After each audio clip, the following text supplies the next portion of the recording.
안녕하십니까. 암호화폐 정보를 전달해 드리는 닥터 비트맨입니다. 주말의 시작 토요일의 아침이 밝아왔습니다. 어떻게 편안한 밤 잘 보내셨나요? 이제 얼마 전 발표된 미국의 CPI 지수가 높은 인플레이션 수치를 나타냄에도 불구하고 현재 암호화폐 시장의 반등세는 멈출 줄 모르고 있습니다. 상당히 긍정적인 모습을 나타내고 있는데 이러한 시장 상황 속에 여전히 크립토 마켓에는 많은 소식들이 나오고 있습니다.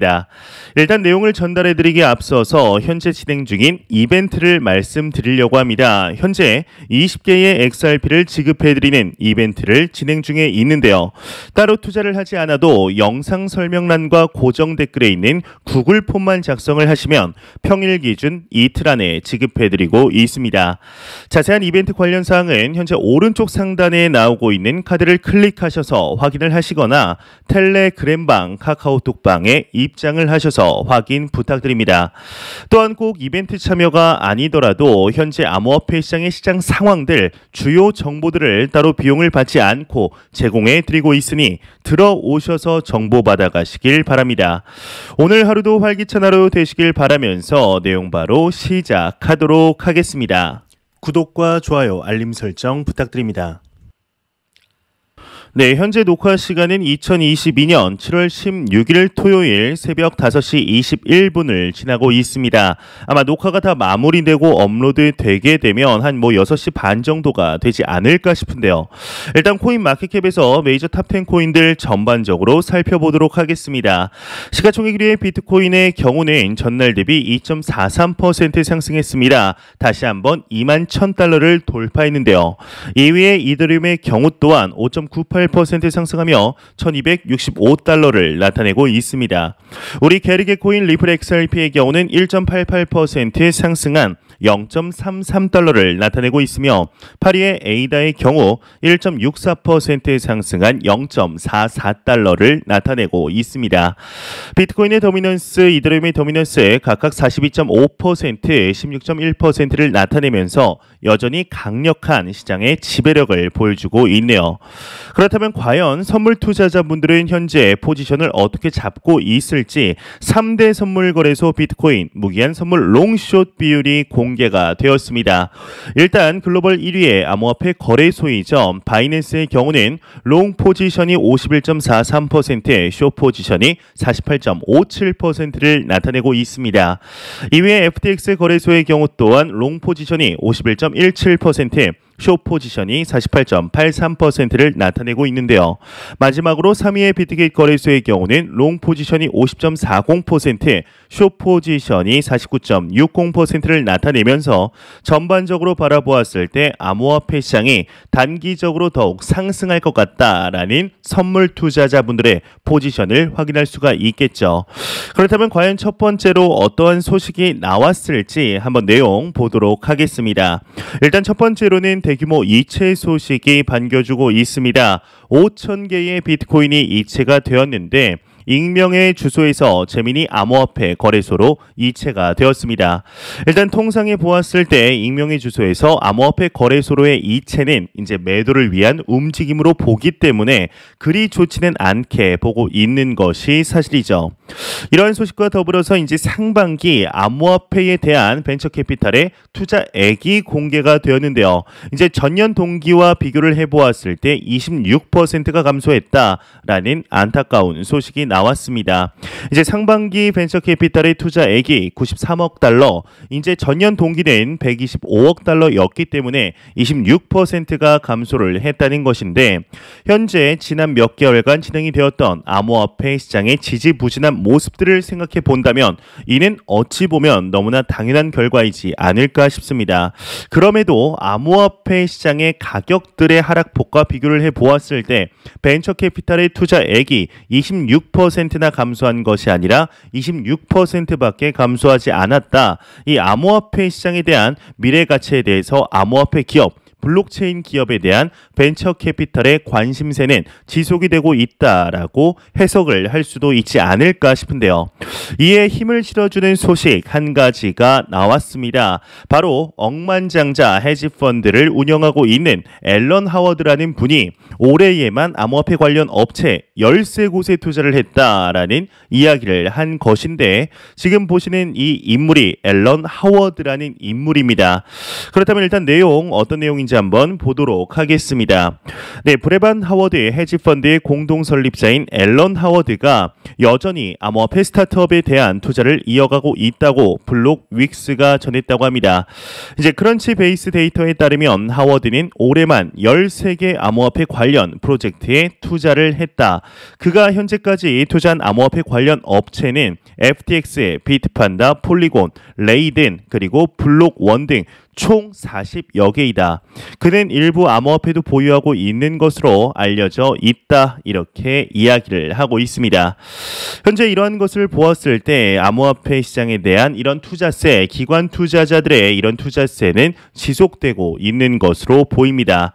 일단 조금 더 내용을 보게 되면 이 앨런 하워드의 경우는 지난 5월이죠. 2022년 5월 루나 사태가 벌어지고 이후에도 미 헤지펀드들이 5년 내 자산의 10.6%를 암호화폐로 보유를 하고 있을 것이다 라는 언급 또한 나오게 되었습니다. 실제로 이렇게 되었으면 좋겠는데 앞으로 암호화폐 시장이 어떻게 될지 한번 지켜보도록 하겠습니다. 이러한 소식과 더불어서 암호화폐 지갑 중에 거래소 지갑을 제외하고 아마 메타마스크를 한 번쯤 사용해 보신 투자자분들 꽤 많으실 것으로 보입니다.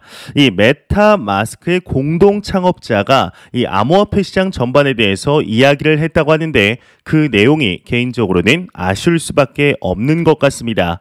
일단 헤드라인이 메타마스크의 공동 창업자 암호화폐 투자는 도박이다 이렇게 장식이 되어 있죠. 일단 헤드라인 자체부터가 뭔가 좀 아쉬움이 묻어 나오는데 한번 내용을 보도록 하겠습니다. 이 메타마스크 공동 창업자 에론 데이비스와 댄 핀레이가 최근 미국 기술 전문 채널 마더보드와의 인터뷰에서 암호화폐에 투자하는 건 도박이다 이렇게 경고했다고 합니다. 이 데이비스는 너무 늦은 감이 있지만 노후 자금을 암호화폐에 투자하는 건 굉장히 위험한 행동이라 생각한다.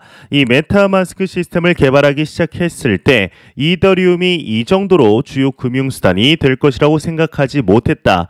블록체인을 활용한 폰지 사기가 등장한 것에는 놀라지 않았다 이야기를 하고 있습니다. 일단 이더리움이 이 정도로 주요 금융수단이 될 것이라고 생각하지 못했다라는 것이 마치 이더리움을 이렇게 좀 띄워주는 것 같기는 한데, 이 뒤에 블록체인을 활용한 폰지 사기가 등장한 것에는 놀라지 않았다라고 이야기를 한 것을 보면 이더리움을 좀 돌려서 이렇게 까는 것이 아닐까 하는 생각이 듭니다. 현재 안 그래도 안 좋은 암호화폐 시장 상황 속에서 암호화폐 사업자들이 암호화폐 시장에 있는 이러한 현장에서 뛰는 투자자들, 사업자들이 똘똘 뭉쳐도 모자랄 판에 이러한 언급이 메타마스크의 공동 창업자에게서 나왔다는 것이 참 한편으로는 아쉬울 수밖에 없는 것으로 보입니다. 이러한 소식과 더불어서 현재 암호화폐 채굴 관련하여서 많은 소식들이 나오고 있는데요. 특히나 얼마 전에는 유럽연합, 유럽의회와 뉴욕주에서 이 POW 채굴에 대해서 금지를 해야 한다라는 이야기들 계속해서 나오고 있습니다. 예, 오늘 미국의 한 의원이 이와 비슷한 언급을 했다고 하는데, 7개의 채굴 업체 휴스턴 공급 전력과 동일한 규모 사용이 우려된다 이러한 언급을 했다고 합니다. 일단 내용을 보게 되면 코인데스크에 따르면 다수의 미국 의원이 환경보호국 및 에너지부의 암호화폐 채굴 작업에 따른 에너지 소비량을 우려한 내용을 이제 서한을 보냈다고 합니다. 이 조사에 따르면 230만 명의 주민이 이제 거주하는 텍사스주 휴스턴 크기의 도시의 전력을 공급할 수 있는 규모가 단 7개의 채굴 업체가 사용을 하고 있다라는 것이죠. 현재 나오는 내용들을 보게 되면 이 암호화폐 시장, 이 비트코인의 채굴 전력 소모에 대해서, 그리고 이로 인한 탄소 배출에 대해서 상당히 심각하게 이야기를 하는 것을 확인할 수가 있습니다. 이런 논의들이 이제 작년 초쯤에 이야기가 되었다가 거의 마무리되는 듯 되었지만 2022년에 진입을 하면서 하면서 이번 초에도 1, 2, 3월에도 지속적으로 이야기들이 나오고 있습니다. 일단 이러한 전반적인 이야기들을 할 때는 암호화폐 시장에 대한 명확한 규제 프레임워크를 정하고 나서 이야기를 하는 것이 맞지 않을까 싶은데요. 이러한 문제점들도 이제 미국의 재무부가 발표한 대로 암호화폐 시장에 대한 규제 프레임워크가 이번 연도 안에는 확실하게 정해질 것으로 보이기 때문에 윤곽이 한 내년 초쯤에 좀 잡히게 되지 않을까 싶은데요. 참 이 전력에 관한 문제들 시장의 성장 저해의 강력한 원인으로 꼽히고 있는데 무작정 규제를 하는 것이 아닌 혁신의 저해가 되지 않는 선에서 현명하게 마무리가 될 수 있길 진심으로 바래 보겠습니다. 이런 소식과 더불어서 현재 암호화폐 시장의 가격 분위기가 그렇게 나쁘지가 않습니다. 이에 단기적인 가격 분석들 지속적으로 나오고 있는데요. 하나의 분석이 나왔습니다. 일단 헤드라인을 보게 되면 비트코인 위크엔드를 털어내려 1.3만 달러까지 하락이 가능하다라고 이야기를 하고 있습니다. 이제 여기서 위크엔드라고 이야기를 하는 것은 좀 가격 변동에 쉽게 흔들리는 투자자, 즉 투기의 성격으로 들어온 투자자들을 이야기를 하는 것인데요. 일단 내용을 보게 되면 이 CNBC에서 암호화폐 거래소 루노의 BJ 에이어 부사장이 비트코인 가격이 큰 상승 곡선을 그리기 전에 위크엔드를 털어내는 카피출레이션, 즉 모든 희망을 버린 투매 캔들이 나타나면서 13,000에서 14,000달러 구간까지 하락할 수도 있다, 이런 진단을 했다고 합니다. 그는 이런 상황은 유동성이 낮을 때 연출될 것으로 예상한다. 또 다른 시나리오로는 특정 범위 내에서 몇 달간 횡보하며 축적의 단계를 거칠 것으로 예상한다, 이야기를 하였습니다. 이와 더불어서 판테라 캐피탈의 CEO의 경우는 현재 비트코인이 S&P 500과의 상관관계가 약화됨에 따라 1에서 2년 내에는 가격이 상승할 것이다 라는 이야기를 하였습니다.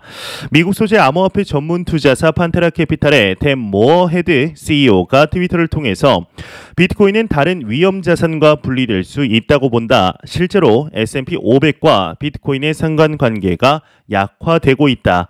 특히 미 연준이 자신들의 실수를 수습하기 위해 42년 만에 큰 폭의 금리 인상을 단행하는 가운데 가격이 하락할 이유가 없는 비트코인에 더 많은 돈이 모일 것이다. 비트코인은 1에서 2년 내에 큰 폭으로 상승하는 반면 다른 위험 자산 가격은 지금보다 더 하락할 수 있다, 이렇게 전망을 했다고 합니다. 현재 실제로 이제 S&P 500, 다우지수, 나스닥 지수와 약간은 디커플링이 되는 듯한 모습이 미국의 CPI 지수, 소비자 물가 지수가 공개되고 이렇게 이루어지게 되었습니다. 그렇기 때문에 이 투자자들 사이에서는 정말로 암호화폐 시장만의 길을 가려는 모습을 보여주고 있는 것이 아니냐, 초석을 쌓고 있는 것이 아니냐 하는 목소리들 나오고 있었는데요. 특히나 현재 환율을 보게 되면은 네이버 환율을 기준으로는 1325원까지 상승을 했습니다. 이 말인즉슨 달러 인덱스 지수도 오르고 있다, 이렇게 볼 수가 있는데 과거 역사를 돌이켜 보았을 때 이 달러 인덱스 지수와 비트코인의 가격 간에는 역의 상관관계가 있어 왔습니다. 즉 환율이 오르면 달러 인덱스 지수가 오르면 비트코인의 가격이 하락을 하고 이 달러 인덱스 지수 그리고 비트코인의 환율이 떨어지게 되면 비트코인의 가격이 상승하는 모습을 보여줬는데 이 달러 인덱스 지수가 상승을 함에도 비트코인의 가격이 굴하지 않고 계속해서 상승하는 모습을 보여주고 있죠. 과연 앞으로 이 1, 2년 안에 비트코인의 이런 가격들 행보들이 확실하게 결정이 되지 않을까 싶은데요. 이와 더불어서 이제 크립토컨트의 대표는 비트코인이 현재 바닥에 근접한 것 같다, 숏 스퀴즈를 기다릴 시기인 것 같다라고 이야기를 하였습니다. 일단 내용을 보게 되면 이 주기영 크립토컨트 대표가 트위터를 통해 비트코인 롱숏 스퀴즈 비율 차트를 공유하면서 2020년 말 강세장이 시작되기 전 비트코인 10,000에서 2만 달러 범위 내에서 시간당 주문 금액의 10%에 대해 공매도 청산이 발생했다. 하지만 지금은 해당 비중이 1%에 불과하다. 강세장이 곧 시작된다고 볼 수는 없지만 바닥 근처로 보인다. 이게 수개월이 걸릴지 수년이 걸릴지 알 수가 없지만 숏 스퀴즈가 발생할 때까지 기다려야 할 시기다, 라고 분석을 하고 있습니다. 참 현재 많은 분석가들, 전문가들, 애널리스트들의 이야기들이 한 점에 모이고 있는 것이 사실입니다. 이 암호화폐 시장의 가격이 더 이상 내려갈 데가 없다. 이제는 상승만이 남아있다라는 이야기 공통적으로 나오고 있는데요. 이러한 이야기에 영향을 받은 것일지 정말 비트코인의 가격, 비트코인을 포함한 암호화폐 시장 전반적으로 상승세를 나타내고 있는 것이 사실입니다. 과연 앞으로 암호화폐 시장이 어떻게 진행이 되게 될지 정말 23,000달러를 돌파해서 25,000, 27,000, 3만 달러까지 상승하는 모습을 보여주길 진심으로 바라보겠습니다. 참 이제 몇 달 전만 해도 3만 달러, 4만 달러에 근접했던 암호화폐 시장, 이 비트코인의 가격 지금은 참 높아 보이는 것이 사실이죠. 이러한 점이 개인적으로는 좀 아쉽다. 하지만 다시 한번 좀 상승세가 이어가기를 다시 한번 말씀드리지만 진심으로 바라보도록 하겠습니다. 이러한 소식과 더불어서 지난 5월 발생한 루나 사태 이후에 리도 파이낸스라든지 셀시우스, 3 에로 캐피탈, 보이저 디지털 등 암호화폐 기업, 암호화폐 대출 기업들의 연쇄 도산 소식들 계속해서 나오고 있습니다. 이에 가장 많이 언급되고 있는 기업이 바로 셀시우스인데요. 이 셀시우스가 이제 얼마 전에 하나의 소식이 나오게 되었죠. 이제 자체적인 파산 절차에 돌입을 하였다라는 이야기들이 나오게 되었는데, 이에 셀시우스 집단 소송 피소, 원고들은 폰지 스캠에 가깝다라고 이야기를 했다. 이러한 기사가 나왔습니다. 일단 내용을 한번 보도록 하겠습니다. 이 핀볼드에 따르면 미국 뉴저지주 연방법원에 셀시우스에 대한 집단 소송이 제기되었다고 합니다. 이 원고들은 셀시우스가 폰지 스캠 방식으로 미등록 증권을 판매했고 투자자들이 부풀려진 가격으로 금융상품을 구매하도록 유도했다. 이 셀시우스는 새로운 투자자를 지속적으로 유치해 기존 투자자에게 약속한 수익률을 유지할 수 있었다. 이렇게 주장을 했다고 하는데요. 이제 출금을 중단한 셀시우스를 상대로 이제 유튜브 채널 145만 명의 구독자를 보유한 비트보이 크립토가 이렇게 집단 소송을 제기한다. 이렇게 밝힌 바 있었죠. 하지만 그때 당시에는 한 달 전 당시에는 이렇게 좀 소송을 하기가 힘들 것 같다라는 이야기가 나왔는데 이제는 직접적으로 들어간 듯 보입니다. 이제 얼마 전에 나온 내용을 한번 보게 되면은 이 셀시우스가 파산을 직접 하게 되더라도 이 투자자들의 피해 보상을 받기가 참 어려울 것이다 라는 이야기들이 나오게 되었습니다. 참 안타까운 상황들이 반복이 되고 있는데요. 일각에서는 현재 발생하고 있는 암호화폐 기업들 그리고 블록체인 기업들의 연쇄 도산들이 오히려 중장기적인 이 시장적인 측면에서 긍정적이다. 빨리 사라질 기업들은 사라져야 된다라는 이야기들 또한 나오는 상태이죠. 참 안 그래도 힘든 암호화폐 시장 상황 속에 이 루나 사태로 인해서 엄청난 악 영향들이 암호화폐 시장 전반에 퍼져 있는 것이 사실인데 아직까지는 이와 관련하여서 처리해야 될 문제들이 많아 보이는 것이 사실입니다. 과연 이 셀시우스와 관련하여서 앞으로 어떠한 소식들이 나오게 될지 내용 추가적으로 나오는 대로 바로 알려드리도록 하겠습니다. 이러한 소식과 더불어서 이제 영국에서 소식이 나왔습니다. 영국의 금융감독원장이 암호화폐 규제 도입 위해서 미 정부와 협력을 할 것이다 라는 이야기를 하였는데요. 일단 내용을 보게 되면 영국 금융감독원 나크일 라티 원장이 워싱턴에서 열린 싱크탱크 행사에서 영국 정부는 암호화폐 규제 프레임워크를 도입 위해 미국 정부와 협력할 계획이다 언급을 했다고 합니다. 그는 과거엔 혁신 기업이 규제 완화를 요구했으나 이제는 업계 참여자들이 적극적으로 명확한 규제 도입을 원하고 있다며 다만 우리가 직면한 암호화폐 관련 문제는 국제적 대응이 필요하다. 이를 위해 미국 증권거래위원회, 상품선물거래위원회, 법무부 등과 협력을 지속할 계획이다. 이렇게 이야기가 나왔습니다. 최근 들어서 이제 영국의 경우는 특히나 영국의 중앙은행 영란은행의 총재가 암호화폐 시장에 대해서는 비판보다는 오히려 비난에 가까운 목소리를 내놓았습니다. 하지만 이와는 다르게 영국의 다른 부처의 경우는 암호화폐 시장 관련 긍정적인 목소리를 내고 있는데요. 이것을 보았을 때 영국 내에서도 이 시장과 관련한 기조들이 투자자분들이 상당히 나뉘고 있다라고 볼 수가 있겠죠. 예, 얼마 전에는 영국에서 이러한 소식도 나왔었습니다. 우리가 이제 암호화폐 시장의 강국이 될 것이다 이렇게 선언을 한 것인데 또 올 여름에는 NFT도 발행할 것이다 라는 이야기를 하게 되었죠. 과연 이 영국이 이전과는 다르게 암호화폐 시장 관련 긍정적인 기조를 보여주게 될지 한번 지켜보도록 하겠습니다. 매일같이 나오는 리플 XRP 관련 소식 오늘도 또한 나왔습니다. 이제 리플의 가장 강력한 매도 압력이었다라고 불리우는 것이 리플의 전 CTO였던 제드 맥켈럽이 계속해서 XRP를 팔아 제꼈기 때문인데 이 전 CTO 제드 맥켈럽이 가지고 있는 XRP가 거의 바닥에 나게 되었습니다. 그래서 이제 이 악재가 오히려 호재로 바뀌는구나 라고 많은 XRP 투자자분들이 생각을 하셨을 텐데요. 예, 상당히 이례적인 소식이 나왔습니다. 그렇게 팔아 제끼기만 했던 이 제드 맥켈럽이 오히려 XRP를 매수를 했다고 하는데 일단 내용을 보게 되면 리플 전 CTO이죠. 제드 맥켈럽이 지난 15일 280만 XRP를 매수했다고 합니다. 이제 어제 매수했다는 거죠. 이 맥켈럽은 리플 공동 창업자로서 약 90억 XRP를 할당 받은 뒤 올 들어 보유하고 있는 XRP 대부분을 매도해 왔다. 이날 XRP 매수 직전 그의 지갑에는 단 277만 XRP만이 남아 있었다. 이에 따라 현재 그의 지갑에는 총 530만 개의 XRP가 남게 되었다라는 이야기가 나오게 되었습니다.